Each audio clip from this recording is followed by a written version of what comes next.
Bonjour à tous et bienvenue sur Pop Out, le média qui partage l'actualité de la pop culture et qui tente d'en décrypter les phénomènes. Aujourd'hui, on se retrouve pour la préséance du film événement de l'année, Avengers Infinity War.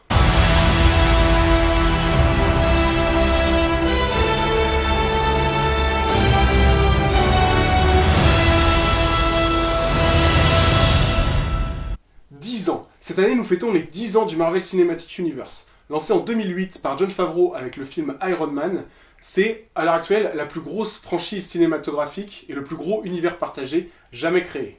Alors, soyons honnêtes, cela ne fait pas 10 ans que nous attendons Avengers Infinity War, mais plutôt plus ou moins 6 ans, depuis que Avengers, premier du nom, nous a teasé l'arrivée de l'effroyable Thanos. Depuis, les films s'enchaînent avec un rythme régulier. C'est d'ailleurs, je crois, la première fois qu'on a un film qui sort alors que le précédent est encore à l'affiche. Black Panther est toujours à l'affiche, qu'Avengers Infinity War arrive. Heureusement, les deux sont étroitement liés. Il s'agit du 19e long métrage de Disney, pourtant, les succès s'enchaînent. La preuve encore avec Black Panther, le film qui est sorti juste avant, qui était déjà le 18e film du Marvel Cinematic Universe, et qui est en train de tout écraser au box-office. La preuve que Marvel et Disney arrivent encore à se diversifier, qu'il s'agisse de la narration ou de la réalisation, pour continuer à séduire de nouveaux publics. Je pense que le cas de Black Panther mériterait qu'on s'y penche plus particulièrement, et c'est ce qu'on fera un jour, je vous le promets. Là, on va se concentrer sur Avengers Infinity War. Permettez-moi d'abord de vous parler de mes attentes. C'est vrai que chacun, en allant voir un film qui est l'aboutissement de 10 ans d'univers cinématographique, peut avoir des attentes différentes. Pour ma part, j'avais vraiment hâte de retrouver une équipe unie, une équipe au complet. J'avais beaucoup apprécié Avengers l'ère d'Ultron. Il est pas si populaire que ça auprès des fans. Beaucoup de monde lui trouve beaucoup de défauts. Ce n'est pas mon cas, j'ai vraiment un amour coupable pour ce film, et je pense que là aussi on aura l'occasion d'en reparler. Peut-être avec d'autres personnes qui pourront m'opposer un avis pour qu'on puisse avoir quelque chose d'un petit peu plus intéressant. J'attendais donc de ce film de voir des héros que l'on a l'habitude de voir évoluer chacun de leur côté, se retrouver et agir en synergie pour combattre un ennemi tout nouveau, un ennemi dont la puissance n'a jamais été égalée et dont les enjeux seront plus importants que lors des films précédents. On reproche souvent aux films Marvel et plus généralement aux films de super-héros de ne pas avoir de réels enjeux, ou du moins d'avoir des enjeux, mais qui peuvent être balayés d'un revers de main parce qu'il s'agit d'adaptation de comics et que dans un comics, tout peut arriver. Le pire comme le meilleur. Lorsqu'on perd quelqu'un, ce n'est jamais vraiment définitif. Donc, je comprends les critiques que l'on peut faire à ce genre de film. Toutefois, le modèle mis en place par Marvel et Disney est tout nouveau. Jamais aucune licence ne s'est permise de sortir 19 films d'affilée sur 10 ans. Le cas le plus comparable, à la limite, ce serait Star Wars. Mais voilà, il y a quand même eu plus de 10 ans d'écart, voire plus, entre les différentes trilogies. Encore aujourd'hui, les spin-offs divisent. On ne sait pas si on doit vraiment continuer la franchise ou l'arrêter là où c'est. Bon, c'est pas évident. Dans le cas de Marvel, la question ne s'est jamais posée. Ils ont, depuis le début, l'intention de créer la plus grosse licence, et c'est le cas. Je pense qu'à ce jour, personne n'a fait aussi bien qu'eux, et personne ne fera mieux qu'eux. Je ne parle pas là de la qualité intrinsèque des films, je parle plutôt du modèle qu'ils ont créé. Parce que, quoi qu'on reproche aux films, c'est quasiment infaisable. Aujourd'hui, personne ne peut rattraper le modèle qui a été mis en place par Disney. Je vais surtout m'attarder sur Disney, puisque Marvel, d'accord, c'est un studio en soi, mais c'est Disney qui chapeaute tout. C'est Kevin Feige qui, depuis le début, est l'architecte de ce projet. Le contexte est le suivant. Je suis donc allé voir le film mercredi 25 avril 2018, hier, jour de sortie. En 4DX. Pourquoi en 4DX ? Je l'ai vu au Gaumont des Docks Vauban au Havre. Et ces petits malins, lorsqu'ils ont mis en vente les préventes, justement, il y a à peu près 2 mois, ils n'ont mis que des séances en 4D. Forcément, tous les geeks que nous sommes et qui avons voulu réserver notre séance longtemps à l'avance parce qu'on a des attentes très importantes, on avait vraiment hâte de voir le film, on a dû payer des séances en 4D. C'est pas forcément le genre de séance que j'aurais préféré pour mon premier visionnage, c'est peut-être une méthode que j'aurais voulu peut-être revoir le film en 4D, histoire de l'apprécier d'une autre façon, de le redécouvrir.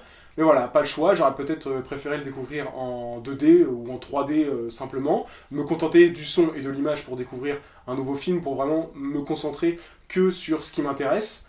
Mais bon, entre-temps, ils ont rajouté les autres séances, mais le mal était fait, on avait déjà pris les places. Le bon côté de la chose, c'est que du coup, on avait une salle avec que des gens qui avaient pris des préventes, et du coup, on avait une super ambiance. Que des gens qui étaient là par passion, et donc lorsqu'il y avait des grosses vannes, tout le monde était absolument hilar. Lorsqu'il y avait des scènes plus dramatiques ou plus épiques, je sentais vraiment que ça réagissait autour de moi.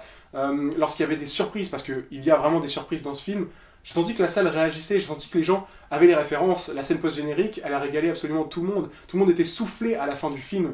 Donc voilà, malgré tout, même si c'était une séance en 4D et que j'aurais préféré peut-être avoir une séance plus classique, bah en tout cas, il y avait vraiment un public de fous avec moi et ça peut changer beaucoup de choses dans l'appréciation qu'on peut avoir d'une séance. Donc voilà, je suis vraiment content en tout cas d'être tombé sur des gens qui sont tous restés jusqu'à la scène post-générique, puisqu'elle se trouve vraiment à la toute fin du générique. Il n'y a pas de scène un petit peu intermédiaire entre un générique un petit peu plus animé et les crédits avec absolument tout le staff. Tout se trouve à la fin, donc il faut vraiment rester jusqu'à la fin. Et vraiment, il m'est arrivé de faire des avant-premières où les gens partaient. Je me demande ce que les gens faisaient à l'avant-première. Les gens partaient avant les scènes post-génériques. Donc là, restez bien jusqu'à la fin. Tout le monde est resté. Super public. Allez, je crois qu'il est temps de commencer à parler du film parce qu'il y a énormément de choses à dire. Et je vous propose de commencer par le casting parce que l'un des enjeux de ce film en termes d'écriture et de réalisation, c'est naturellement le nombre de personnes qui sont impliquées dans ce film, le nombre d'acteurs qu'il y a à gérer. Il y a quelques rôles sur lesquels je vais passer rapidement, non pas qu'ils soient pas intéressants, mais ils sont un petit peu moins impliqués que les autres. Disons que ce sont simplement des acteurs et des personnages qui sont un petit peu moins impliqués dans l'intrigue principale. Ils sont dans leur rôle. Il n'y a rien à signaler. Si vous les aimez d'habitude, vous les aimerez là. Ils ont chacun leur petite minute de gloire, mais il n'y a vraiment pas de quoi s'extasier pendant des heures. Ils sont là, ils jouent leur rôle, ils sont intéressants dans ce qu'ils ont à donner, mais ça va pas plus loin. Dans les personnages un petit peu plus marquants, je suis obligé de commencer par Josh Brolin dans le rôle de Thanos qui m'a vraiment bluffé. C'est, comme prévu, vraiment le personnage principal du film, et c'est une première d'avoir un bad guy dans le rôle principal d'un film du Marvel Cinematic Universe. D'autant qu'on n'a pas été habitué à avoir des méchants vraiment crédibles ou vraiment intéressants. Quoique ça commençait à s'améliorer dans la phase 3 avec des méchants comme Adrian Toomes, le vautour, qui avait vraiment des motivations très terre-à-terre, très humaines qu'on pouvait comprendre à notre échelle et qui étaient peut-être au final les plus proches de celles qu'on pourrait rencontrer dans notre vie. Donc je commençais à reprendre espoir. Également avec Eric Killmonger, le méchant dans The Black Panther, qui a finalement lui aussi des motivations qui peuvent s'entendre. Évidemment, sur la forme, il s'y prend pas de la bonne façon, mais voilà, je pense qu'il a des motivations qui ont résonné dans les oreilles de bien des personnes, qui s'adressent à un public qui n'avait pas forcément droit à avoir ses propres héros pendant longtemps. Donc voilà, c'était vraiment en progression, et là, avec Thanos, c'est incroyable ce qu'ils ont réussi à faire. Vraiment, là, on a eu un build-up de plusieurs années sur ce bad guy qui nous est teasé depuis Avengers, depuis les Gardiens de la Galaxie, qui est là pour tout casser. Et ben, c'est pas seulement ça. Oui, c'est une grosse brute. Oui, il est là pour tout défoncer. Il déconne zéro. Par contre, il est vraiment bien écrit. Il y a une vraie sensibilité dans le personnage.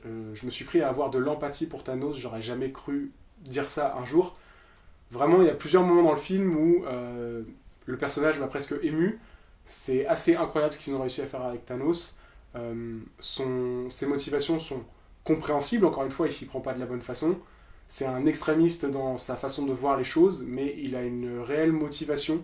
Il a une réelle vision du monde et de l'univers de façon plus générale, parce que maintenant on est clairement dans un spectre plutôt cosmique, mais très intéressant. Forcément, si je vous parle de Thanos, je suis obligé de vous parler de ses sbires, le Black Order, donc qui est constitué de Ebonimo, Corvus Glaive, Proxima Midnight et Cull Obsidian.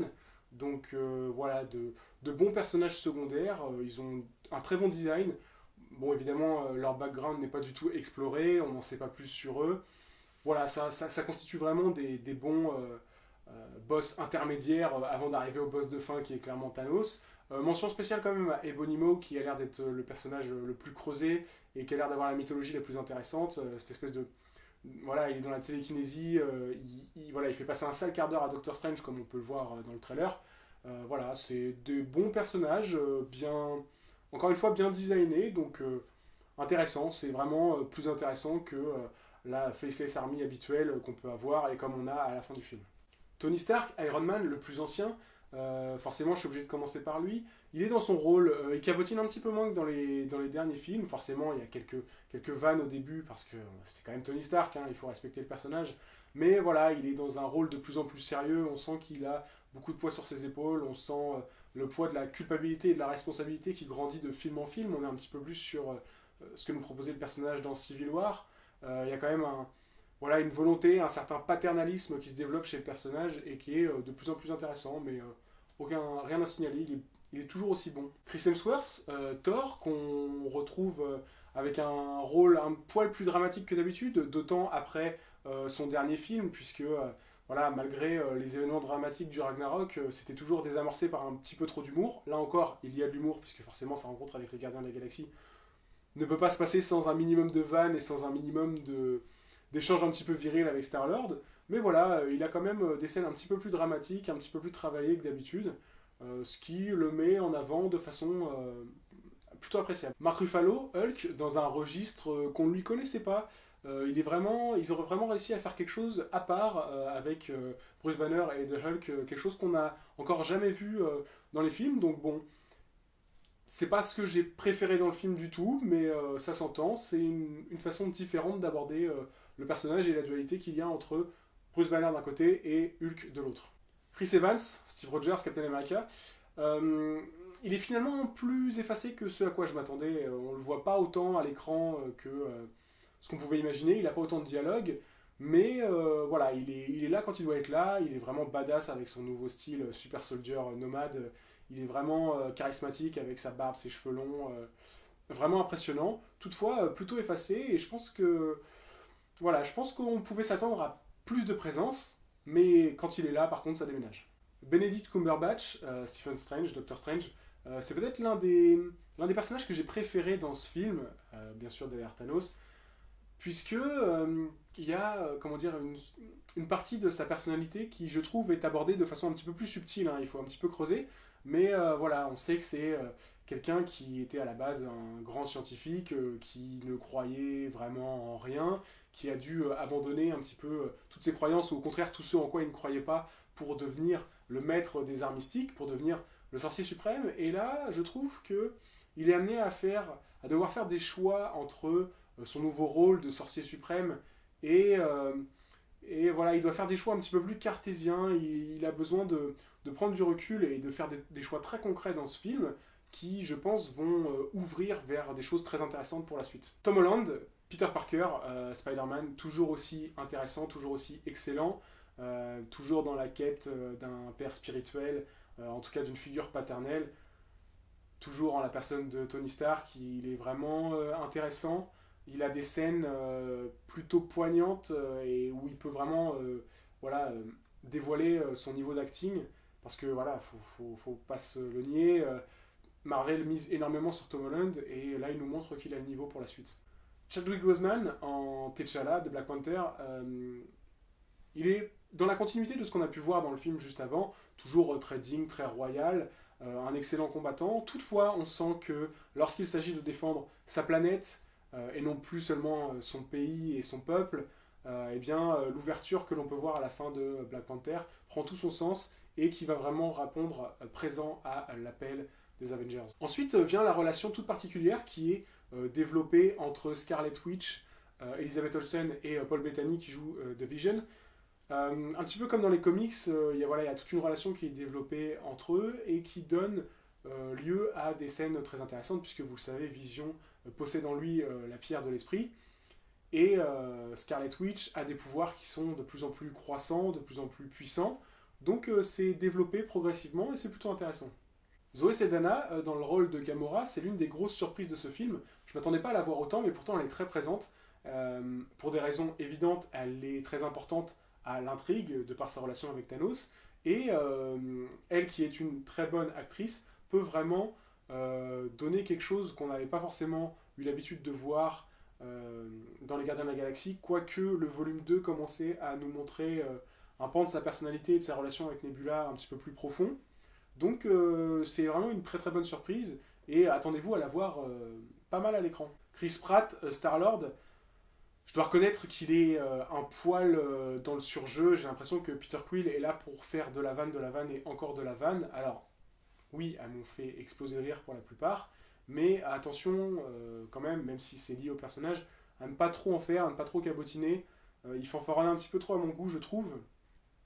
Toutefois, il a de bonnes raisons de s'impliquer dans le film, donc c'est quand même appréciable de le voir interagir avec certains personnages en particulier. Bradley Cooper, qui fait donc le voice acting de Rocket est lui aussi assez présent. Il y a une très bonne dynamique avec Thor, comme vous avez probablement pu le voir dans les trailers. C'est plutôt intéressant de voir ce qu'ils en font. Tom Hiddleston en Loki égale à lui-même, toujours dans la malice, toujours dans cette dualité, on ne sait jamais trop dans quel camp est-ce qu'il se positionne, mais un jour ou l'autre, il va devoir choisir son camp.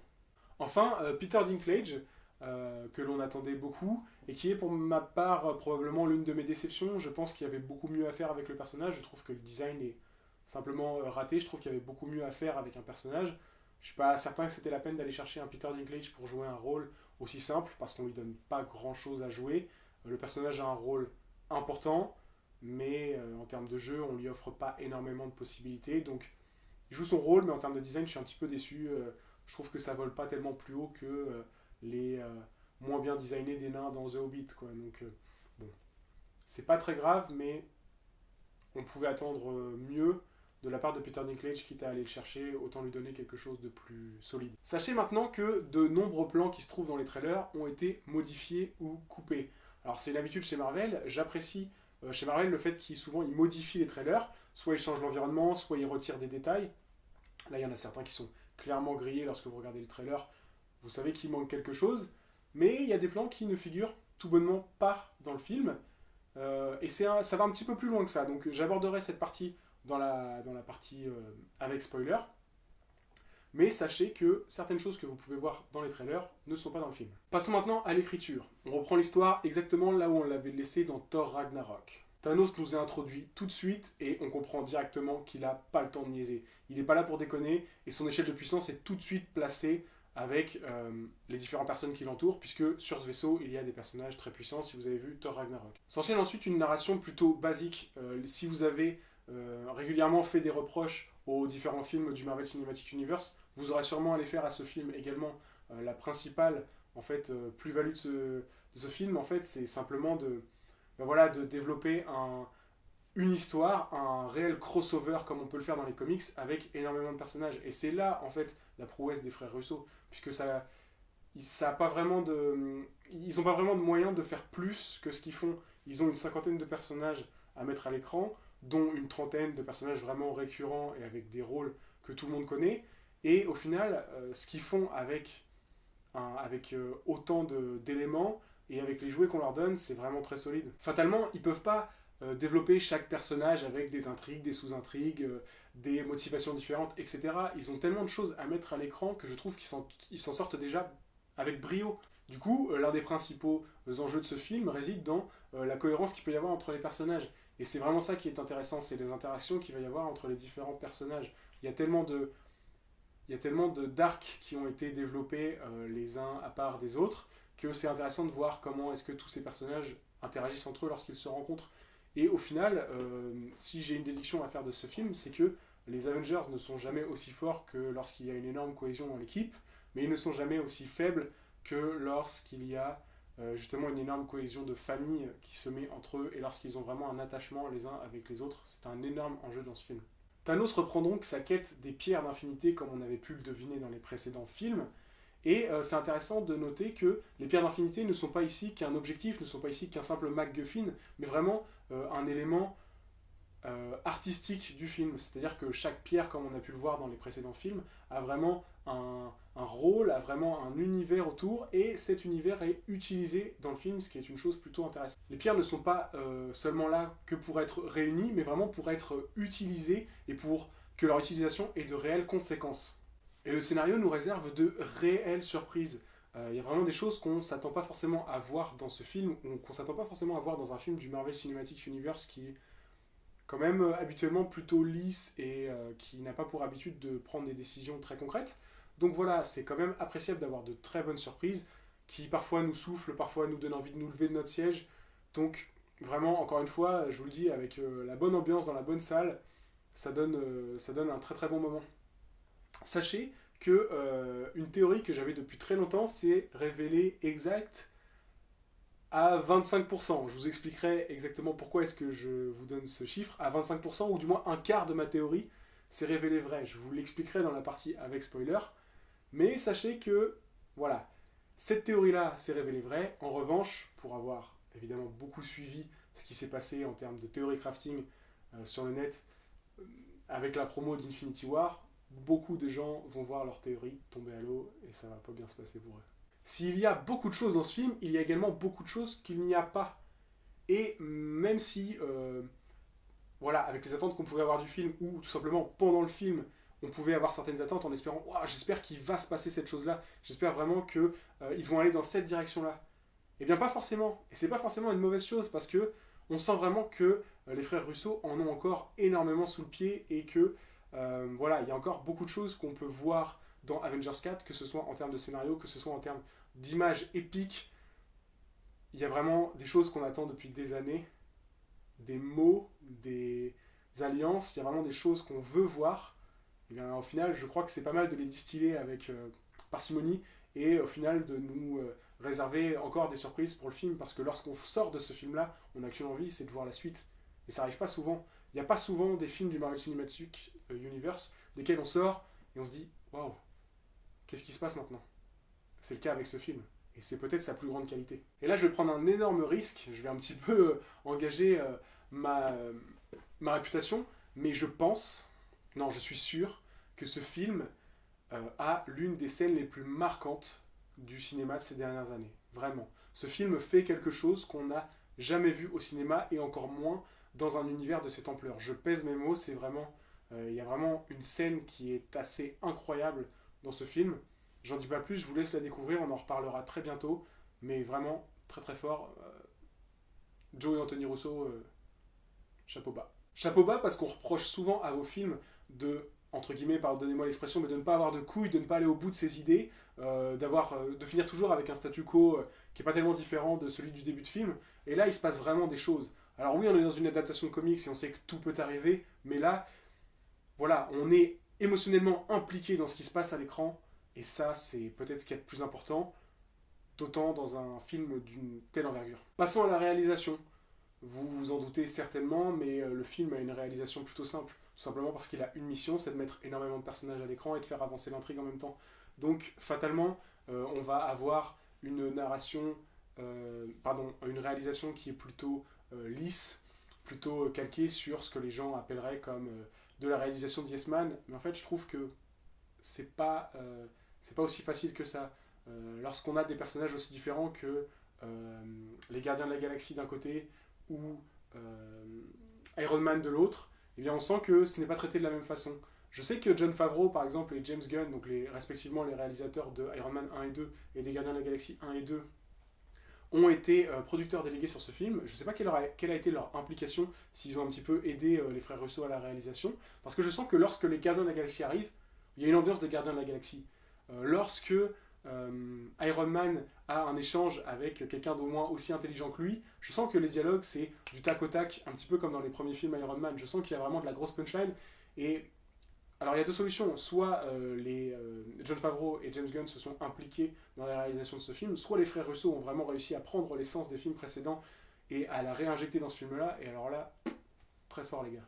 Je trouve que la mise en scène de l'action est plutôt lisible. La plupart des gens reprochent à ces films d'être plutôt illisibles avec ce qu'on appelle la shaky cam, vous savez, cette caméra qui bouge énormément dans les scènes d'action. Moi j'apprécie ça dans Civil War par exemple, un film qui a également été réalisé par les frères Russo. Quand je vois Captain America se battre au corps à corps, j'ai vraiment une sensation de puissance. Quand il envoie des chassés ou des bagnoles sur les mecs, je sens que ça bouge et je me sens investi. Alors avec la 4DX, je vous en parle pas, c'est encore plus impressionnant. Mais voilà, je trouve que l'action est plutôt lisible, contrairement à ce qu'on peut lire un petit peu partout. Toutefois, ce que je pourrais reprocher au niveau des scènes d'action, c'est que je trouve que les échelles de puissance sont parfois un petit peu étranges. Tel personnage va vraiment avoir une puissance incommensurable dans une scène, et dans la scène d'après, on va avoir l'impression que voilà, un personnage qui n'est pas aussi fort peut rivaliser. Donc voilà, ça c'est toujours délicat dans les films. Toutefois, l'union fait la force, donc on va dire que ça joue aussi. La plupart des décors sont artificiels, on le ressent, mais c'est pas choquant. C'est pas aussi choquant que dans certains plans de Civil War, je pense à la scène de l'aéroport qui est la meilleure scène du film, mais dont les fonds verts piquent vraiment les yeux. Et peut-être certaines scènes de Black Panther aussi, dans le combat final, il y a quand même certains fonds verts qui sont pas jolis. Là, on sent que c'est complètement artificiel, mais ça passe beaucoup mieux, c'est beaucoup mieux travaillé, il y a une vraie profondeur de champ, il y a une bataille avec une mise en scène qui est complètement énorme. J'ai l'impression que j'ai pas vu ça personnellement depuis le Seigneur des Anneaux, donc c'est C'est vraiment un compliment que je leur fais là. Peut-être dans certains péplums, mais c'est pas forcément le cinéma qui m'intéresse le plus. Donc c'est plutôt intéressant. Et toutefois, en regardant les crédits à la fin, j'ai remarqué qu'il y avait quand même de nombreux lieux de tournage au travers du monde. Ils ont tourné en Écosse, ils ont tourné au Chili, ils ont tourné en Islande, je crois qu'ils ont tourné au Brésil également. Donc finalement, il y a quand même une volonté de nous faire voyager dans le film. Et on voyage pour de vrai. Les Russo reprennent l'un des gimmicks qu'ils avaient utilisé en Civil War, je vous dis pas lequel, mais je pense que vous allez deviner assez facilement. Ils reprennent un des gimmicks et on voyage énormément. On voyage sur Terre, on voyage dans l'univers, et c'est plutôt agréable d'avoir une variété de décors qu'on n'a jamais eu avant dans ce genre de film.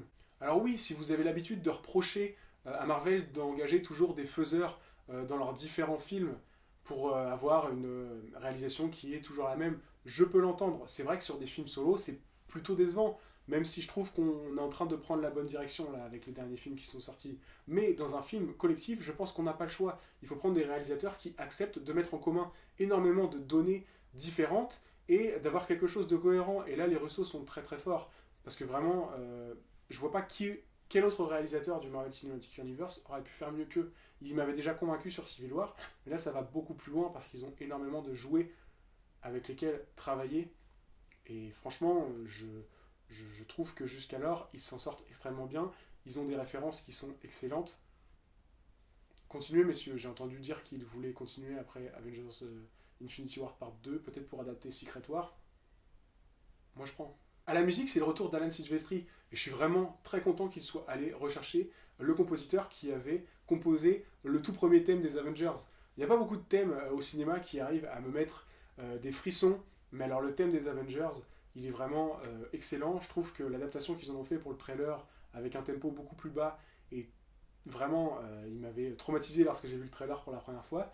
Il y a peu de thèmes musicaux qui arrivent vraiment à me mettre des feels comme ça, mais je pense au thème de la Force dans Star Wars, à Duel of the Fates, je pense au thème du Rohan dans Le Seigneur des Anneaux, ce genre de thèmes qui restent en tête et qu'on peut avoir dans la tête toute une journée.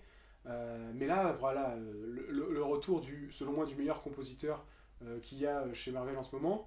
Et ils ont eu l'excellente idée d'utiliser les thèmes de chacun des héros. Alors évidemment, ils sont retravaillés, ils sont un petit peu mélangés avec le thème des Avengers, mais ils ont enfin compris que chaque héros avait des thèmes propres et des thèmes forts, des thèmes marquants, et je suis heureux qu'ils les utilisent dans un film collectif. C'était vraiment une très très bonne idée, et à certains moments, ça marche très très bien. Je pense à une scène en particulier qui m'a presque mis les larmes aux yeux. La fin du film fera débat, c'est sûr et certain.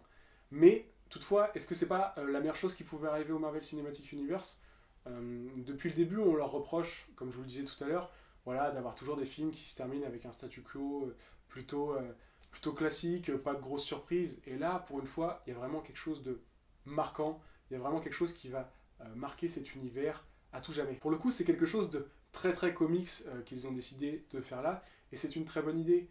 On ne pouvait pas avoir un crossover attendu comme Infinity War et se retrouver avec une fin mi-figue mi-raisin comme on a l'habitude de l'avoir. Cette fin était apparemment attendue par certains. Pour ma part, j'avais beaucoup plus spéculé que ça et j'avais vraiment envisagé de nombreuses fins possibles. Je m'attendais pas à celle-là, tout simplement parce que je m'attendais pas à ce qu'ils aient le cran de faire ce genre de fin au cinéma et je pense qu'au final, c'est peut-être le meilleur choix qu'ils aient pu faire. Enfin, la scène post-générique, à défaut d'être exceptionnelle, nous annonce exactement ce qu'elle a à nous annoncer. Elle est beaucoup plus proche de ce qu'on pouvait avoir dans les scènes post-génériques de la phase 1, si vous voyez à peu près ce que je veux dire par là. Et elle a le mérite de vraiment d'annoncer la suite, et toutefois, tout en restant très connecté avec le film qu'on vient de voir. La scène nous montre un autre aspect de ce qu'on a pu voir juste avant, donc c'est vraiment... voilà, on est sur notre fin, on veut voir la suite au plus vite. Heureusement, s'agissant d'une partie 2, on va voir la suite beaucoup plus vite, puisque la suite arrive dans un an, en avril 2019, si je dis pas de bêtises. Donc voilà, 2 films seulement s'intercaleront entre ces 2 films Avengers, au lieu de toute une phase. On aura Ant-Man and the Wasp qui va sortir durant l'été, et Captain Marvel qui sortira à la fin de l'année, si je vous dis pas de bêtises. C'est très appréciable, s'agissant d'une partie 2 qui n'a pas encore de nom. On pourra se permettre de spéculer sur l'éventuel nom d'Avengers 4, peut-être dans la partie avec spoiler, puisque je vais beaucoup me baser sur l'intrigue du film pour trouver un éventuel nom. Mais dans tous les cas, alors, bien évidemment que dans les dernières phases, on en voulait toujours plus. Évidemment, quand on finit un film Avengers, on crache pas sur le suivant, on a vraiment envie d'avoir la suite. Mais là, on est vraiment impliqué émotionnellement dans la fin de ce film et on a besoin d'avoir la suite. On a besoin de savoir ce qui va se passer, on a besoin de savoir quelle est la direction globale que va prendre le MCU dans ces prochaines années. Et au final, c'est là le rôle des crossovers. C'est, d'un point de vue commercial, bien évidemment, c'est de nous vendre quelque chose d'intéressant. Et au niveau de l'écriture, c'est de nous promettre des choses nouvelles et qui vont nous passionner pendant encore de nombreuses années. Voilà, j'espère que cette après-séance vous aura plu. Je pense que j'ai été beaucoup trop long. On se retrouve très bientôt pour une après-séance avec spoiler, parce que là, il y a vraiment beaucoup de choses à dire. Je respecte beaucoup le fait que la plupart d'entre vous n'ont probablement pas encore vu le film. Donc vraiment, j'espère que vous allez kiffer, j'espère que vous allez avoir de bonnes surprises, j'espère que vous allez avoir le souffle coupé à la fin du film. En tout cas, j'espère une seule chose, c'est que le film ne vous laissera pas indifférent, puisque c'est la pire chose que puisse faire l'art en général. Donc on se retrouve très bientôt pour, d'une part, la préséance avec spoiler, et bien d'autres choses. Restez passionnés, prenez soin de vous.